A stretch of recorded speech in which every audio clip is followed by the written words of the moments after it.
نوتدونی اولین فروشگاه نوت موسیقی در ایران.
سلام دوست من، شما پیشنمایش این آموزش رو مشاهده کردید.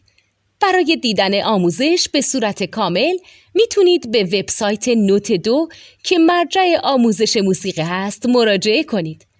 همچنین برای تهیه نوت موسیقی مرتبط با این آموزش هم میتونید به وبسایت نوتدونی که بزرگترین آرشیو نوت موسیقی در ایران هست مراجعه کنید.